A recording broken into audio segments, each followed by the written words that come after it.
அனைவருக்கும் வணக்கங்க. ஏலக்காய் பொடி பாருங்கள், ஒரு கைப்பொடி அளவு ஏலக்காய் போட்டிருக்கேன். தரமான ஏலக்காய்ங்க, இது பார்த்து வாங்கணுங்க. இதை மிக்சியில் போட்டு ஒரு 30% நம்ம ஆட்டிக்கலாங்க. அப்புறம் பார்க்கலாம். பாருங்கள், 30% ஆட்டியாச்சு. இப்போ சர்க்கரை போட்டுக்கலாங்க. பாருங்கள், இந்த டீஸ்பூனில் ஒரு 10 டீஸ்பூன் போட்டுக்கலாங்க. போட்டுன்னு பார்க்கலாமா? பாருங்கள், இதை 10 டீஸ்பூன் போட்டாச்சு. பொடி பண்ணிக்கலாம். சப்பாத்தி செய்யறதுக்கு ஏலக்காய் பொடி பண்ணிட்டுக்கிறோம். இப்போ நம்ம பார்க்கலாம் வாங்க.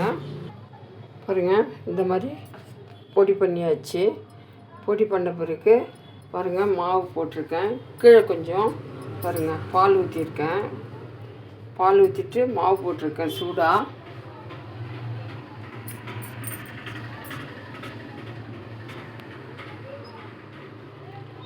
இப்போ சுக்குப்பொடி போட்டுக்கலாங்க. உப்பு போட்டுக்கலாம்.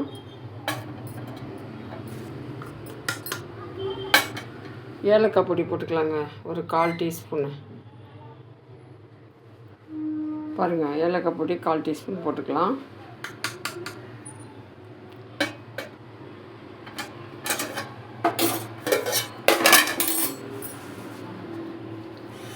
சூடான பால் ஊற்றிக்கலாங்க. பாதி சூடாகணுங்க, அதிகமாக சூடு ஊற்றக்கூடாது. சப்பாத்தி செய்யும்போது சூடு இருக்கும். சூடு அதிகமாக ஊற்றி பிசைஞ்சிட்டா சப்பாத்தி ரொம்ப சாஃப்டாகிடும். மீடியம் சூட்டில் தான் நம்ம இதை பிசையணுங்க. பிசைஞ்சிட்டு பார்க்கலாங்க. பாருங்கள், மாவு பிசைஞ்சாச்சு. இது இதில் கொஞ்சம் சூடு இருக்கும். இந்த சூட்டு தன்மை மாறுறதுக்கு ஒரு 1/2 ஹவர் ஆகும். அப்புறம் இது சாஃப்ட்னஸ் வர்றதுக்கு ஒரு 3/4 மணி நேரம் ஆகும். அப்போ நீ 1.25 மணி நேரம் ஊற வைக்கணுங்க. ஊற வச்சுட்டு அப்புறமா தான் நீங்கள் செய்யணும் சப்பாத்தி. அப்புறம் பாருங்கள், இது பொடி பண்ணது வேஸ்ட் ஆகாது. இது 6 மந்த் வரலும் நீங்கள் வச்சுக்கலாம். எப்போ கேசரியோ இல்லை ஸ்வீட் ஏதாவது செஞ்சாவோ 1/4 டீஸ்பூன் போட்டுக்கலாங்க. அப்போது சடனாக நம்ம ஏலக்காய் பொடி வேணும்னா நம்மளால் தேட முடியாது. அதனால் இந்த மாதிரி பொடி பண்ணி வச்சுக்குவேன். எப்பப்போ சப்பாத்தி வேணுமோ அப்பப்போ நான் இதை செஞ்சுக்குவேங்க. சுக்கு ஆல்ரெடி பொடி பண்ணியிருக்கேன். சுக்கும் ஏலக்காய் பொடி சப்பாத்திங்க. பால் ஊற்றி பிசைஞ்சு சப்பாத்தி செய்வேன் எப்போவுமே நான்.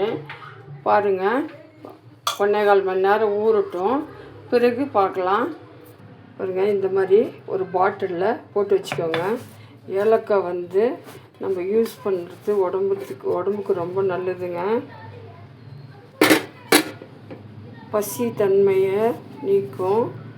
அதாவது ஏலக்காய் செரிமான கோளாறுகளையும் நீக்கி அமிலத்தன்மையை மற்றும் நெஞ்செரிச்சலையும் குறைக்குங்க. அத்துடன் பசியை தூண்டுங்க. பாருங்கள், இந்த மாதிரி பொடி பண்ணி வச்சுக்கோங்க. பொடி பண்ணி வச்சுக்கிட்டு யூஸ் பண்ணும் போதெல்லாம் யூஸ் பண்ணுங்கள். சப்பாத்தி செய்யலாம், பார்க்கலாம் வாங்க.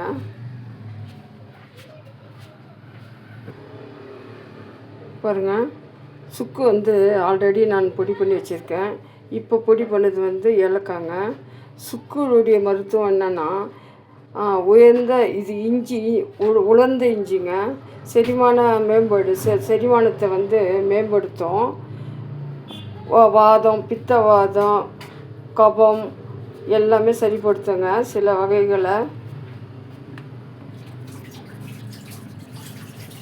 ஏலக்காய் பாருங்கள், ஏலக்காய் நம்ம உடல் உயர் ரத்த அழுத்தத்தையும் சில வகையான நம்ம நச்சுத்தன்மையே இருக்காதுங்க. 2த்தையும் யூஸ் பண்ணிக்கிறது ரொம்ப நல்லதுங்க உடம்புக்கு.